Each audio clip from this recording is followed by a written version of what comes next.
तो आज मैं आपको एक अनोखी रहस्यमय कहानी सुनाऊंगा। अगर आप चैनल पर नए हैं तो अभी सब्सक्राइब कर ले तथा कहानी पूरा देखें। अंत में एक अनोखा रहस्य छुपा है। धन्यवाद। तो सुनिए।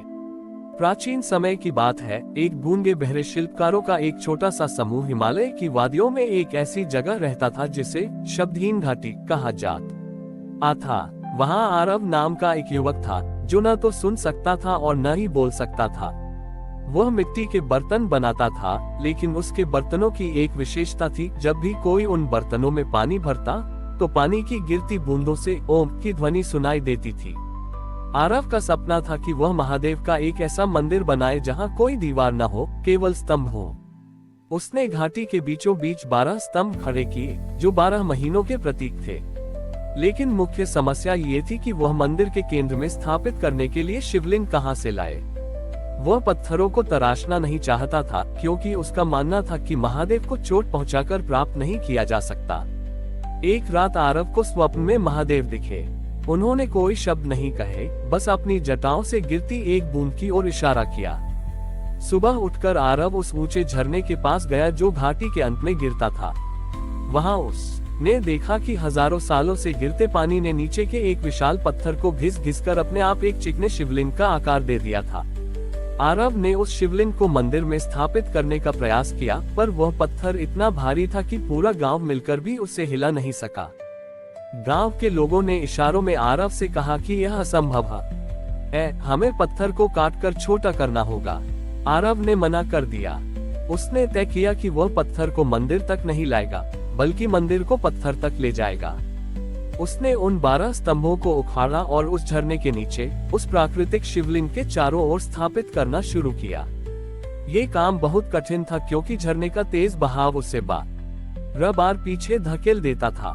आरव ने हार नहीं मानी। उसने अपने हाथों से छोटी छोटी नालियां बनाई ताकि झरने का पानी सीधे शिवलिंग का अभिषेक करे और फिर उन 12 स्तंभों से टकराकर बाहर निकले। जैसे ही मंदिर का काम पूरा हुआ, एक चमत्कार हुआ। जब हवा उन स्तंभों के बीच से गुजरी और झरने का पानी पत्थर पर गिरा तो पूरी घाटी में एक ऐसा मधुर संगीत गूंज उठा जिसे आरव ने कभी सुना नहीं था, लेकिन उसने उसे अपने हृदय के स्पंदन में महसूस किया। महादेव एक नन्हे बालक के रूप में वहां आए और आरव की बनाई मिट्टी की सुराही से पानी पिया। बालक ने आरव की हथेली पर अपनी उंगली से सत्य लिखा। उसी क्षण आरव को समझ आया कि महादेव शब्दों के जाल में नहीं, बल्कि प्रकृति के स्वाभाविक बहाव में मिलते हैं। वह मंदिर नादलिंग के नाम से जाना गया। वहाँ कोई पुजारी नहीं था, कोई मंत्र नहीं पढ़ा जाता था, क्योंकि वहाँ की हवा और पानी स्वयं 24 घंटे महादेव की स्तुति करते थे। आरव ने दुनिया को सिखाया कि ईश्वर को पाने के लिए उन्हें अपनी सुविधा के अनुसार ढालने की जरूरत नहीं है, बल्कि हमें स्वयं को ईश्वर के स्थान और उनकी इच्छा के अनुसार ढाल लेना चाहिए। जहां मनुष्य का अहंकार मौन होता है, वहीं महादेव का स्वर सुनाई देता है। आरव के उस नादलिंग मंदिर की चर्चा पूरे आर्यावर्त में फैल गई। एक दिन सम्राट के दरबार के सबसे महान संगीतज्ञ मार्तंड वहां पहुंचे। उन्हें गर्व था कि उनके स्वर पत्थरों को पिघला सकते हैं और वे महादेव को अपने रागों से वश में कर सकते हैं। जब उन्होंने देखा कि एक गूंगा बहरा युवक उस मंदिर का संरक्षक है, तो उन्होंने उपहास किया। मार्तंड ने मंदिर के केंद्र में बैठकर अपना वीणा उठाए और राग भैरव का आलाप लेना शुरू किया। वे चाहते थे कि उनकी कला के प्रभाव से झरने का पानी रुक जाए और महादेव साक्षात उनके सामने प्रकट हो। उन्होंने घंटों कठिन साधना की, सुरों की लहरियां छेड़ी, लेकिन झरने का संगीत और हवाओं की गूंज वैसी ही बनी रही। मार्तंड का अहंकार चोटिल हुआ। उन्होंने और जोर लगाया, जिससे उनकी वीणा के तार टूट गए और उनकी उंगलियों से रक्त बहने लगा।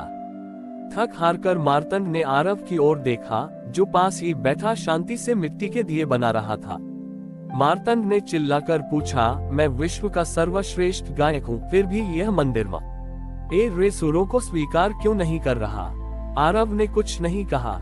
उसने मार्तंड की टूटी हुई वीणा उठाए और उसे झरने के उस स्थान पर रख दिया जहां पानी की बौछारें तारों से टकराती थीं। जैसे ही पानी की बूंदें वीणा के टूटे तारों पर गिरी, एक ऐसा स्वर निकला जो मार्तंड के सबसे ऊंचे स्वर से भी कहीं अधिक शुद्ध और दिव्य था। आरव ने इशारों में समझाया कि जब तक मैं गा रहे थे, तब तक महादेव मौन थे। अब जब वीणा प्रकृति के हवाले है, तो महादेव स्वयं गा रहे हैं।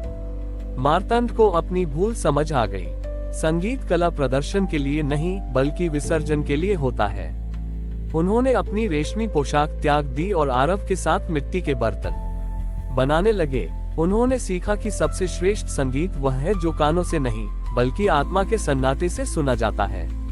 उस दिन के बाद उस मंदिर का नाम अद्वैत नाथ पड़ गया। वहां जाने वाले लोग अब गाना नहीं बल्कि चुप रहना सीखते थे। आरव और मार्तंड की जोड़ी ने दुनिया को ये संदेश दिया कि भक्ति चाहे मौन हो या मुखर, यदि उसमें अहंकार का समावेश है तो वह केवल शोर है, और यदि उसमें समर्पण है तो वह महादेव का साक्षात अनुभव है। हमारी और भी आध्यात्मिक एवं अनोखी कहानियां देखने के लिए हमारे चैनल पर जाएं तथा धार्मिक एवं पौराणिक अनोखी कहानियां हमारे चैनल पर है। कृपया जाके देखें तथा हमारे चैनल को सब्सक्राइब करके रखें और वीडियो लाइक जरूर करें। धन्यवाद।